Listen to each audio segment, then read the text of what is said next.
ಇನ್ನು ಕಾಂಗ್ರೆಸ್ ಜಾಗತಿಕ ಬಿಕ್ಕಟ್ಟನ್ನ ರಾಜಕೀಯಗೊಳಿಸ್ತಾ ಇದ್ದು ಪ್ರಚೋದನಾಕಾರಿ ಮತ್ತು ಬೇಜವಾಬ್ದಾರಿ ಹೇಳಿಕೆಗಳನ್ನ ನೀಡ್ತಾ ಇದೆ ಅಂತ ಪ್ರಧಾನಮಂತ್ರಿ ಮೋದಿ ಅವರು ವಾಗ್ದಾಳಿ ಮಾಡಿದ್ದಾರೆ. ಕೇರಳದ ಎರ್ನಾಕುಲಂನಲ್ಲಿ ಮಾತನಾಡಿರುವಂತಹ ಪ್ರಧಾನಿ ಮೋದಿ ಗಲ್ಫ್ ರಾಷ್ಟ್ರಗಳಲ್ಲಿ ನಡೀತಾ ಇರುವ ಯುದ್ಧವನ್ನ ಕಾಂಗ್ರೆಸ್ ರಾಜಕೀಯಗೊಳಿಸ್ತಾ ಇದೆ. ಗಲ್ಫ್ ರಾಷ್ಟ್ರಗಳಲ್ಲಿರುವ ಭಾರತದ ರಾಯಭಾರ ಕಚೇರಿಗಳು ನಾಗರಿಕರಿಗೆ ದಿನದ 24 ಗಂಟೆಗಳ ಕಾಲವೂ ಕೂಡ ಸಹಾಯವನ್ನ ಒದಗಿಸ್ತಾ ಇವೆ ಮತ್ತು ಈ ಪ್ರದೇಶದ ಸರ್ಕಾರಗಳು ಭಾರತೀಯರ ಬಗ್ಗೆ ಗಮನ ಇಟ್ಟಿದೆ. ಕಾಂಗ್ರೆಸ್ ಉದ್ದೇಶಪೂರ್ವಕವಾಗಿ ರಾಜಕೀಯ ಲಾಭ ಪಡೆಯೋದಕ್ಕೆ ಪ್ರಯತ್ನ ಪಡ್ತಾ ಇದೆ ಅಂತ ಹೇಳಿದ್ದಾರೆ.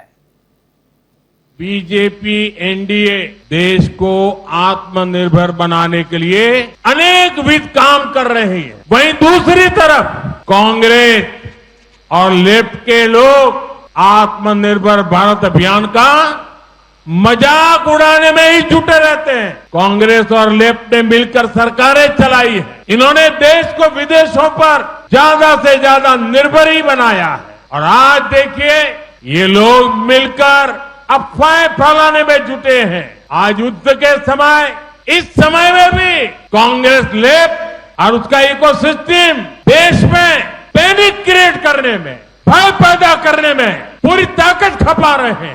मैं देशवासियों को कहूंगा, कांग्रेस लेफ्ट और इनके इकोसिस्टम द्वारा फैलाई जा रही अफवाहों से सतर्क रहे, सावधान रहे। ಕಾಂಗ್ರೆಸ್ ರಾಜಕೀಯ ಅಲ್ಲ, ಕಾಂಗ್ರೆಸ್ ರಾಜಕೀಯಕ್ಕಿಂತ ಪ್ರಧಾನಿಗಳು ಏನು ಹೇಳಿದ್ರು ಅಂದ್ರೆ ಅನಿವಾಸಿ ಭಾರತೀಯರು ಯಾರ್ಯಾರಿದ್ದಾರೆ ಅದರಲ್ಲೂ ಕೂಡ ಕೇರಳದಿಂದ ಬಹಳಷ್ಟು ಜನ ಈ ಗಲ್ಫ್ ರಾಷ್ಟ್ರಗಳಲ್ಲಿ ಕೆಲಸ ಮಾಡ್ತಾರೆ. ಹತ್ತತ್ರ 1 ಕೋಟಿ ಲೆಕ್ಕದಲ್ಲಿ 90 ಲಕ್ಷ, ನಾಟ್ ಕೇರಳ, ಇಡೀ ಭಾರತದಿಂದ ಇದ್ದಾರೆ. ಸೊ ಬಹಳಷ್ಟು ಜನ ಈಗಾಗಲೇ ಬಹಳಷ್ಟು ಒಂದು 65,000ಕ್ಕೂ ಹೆಚ್ಚು ಜನ ಬಂದಿದ್ದಾರೆ ಅಂತ ಹೇಳ್ತಾ ಇದ್ದಾರೆ ಭಾರತಕ್ಕೆ. ಬಟ್ ಅನಿವಾಸಿ ಭಾರತೀಯರನ್ನ ಭಾರತಕ್ಕೆ ಕರೆದುಕೊಂಡು ಬರೋದ್ರಲ್ಲಿ ನಮ್ಮ ಭಾರತ ಸರ್ಕಾರದ ಪಾತ್ರ ತುಂಬಾ ದೊಡ್ಡದಿದೆ. ಆ ವಿಚಾರದಲ್ಲಿ ನಾವು 100 ಮಾರ್ಕ್ಸ್ ನಾವು ನರೇಂದ್ರ ಮೋದಿ ಅವರಿಗೆ ಕೊಡ್ಲೇಬೇಕು.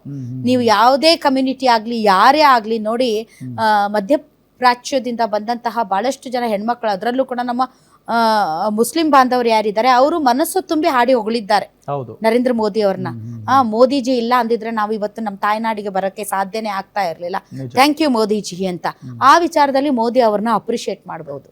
ಆದರೆ ಕಾಂಗ್ರೆಸ್ ವಿಚಾರದಲ್ಲಿ, ಪ್ರತಿಪಕ್ಷಗಳ ವಿಚಾರದಲ್ಲಿ ಅವ್ರು ಮಾತಾಡಿರೋದು ಮತ್ತೆ ನೆಕ್ಸ್ಟ್ ಸುದ್ದಿ ಹೇಳಿ, ಆ ಸುದ್ದಿ ಹೇಳೋದನ್ನ ನಾ ಮಾತಾಡ್ತೀನಿ.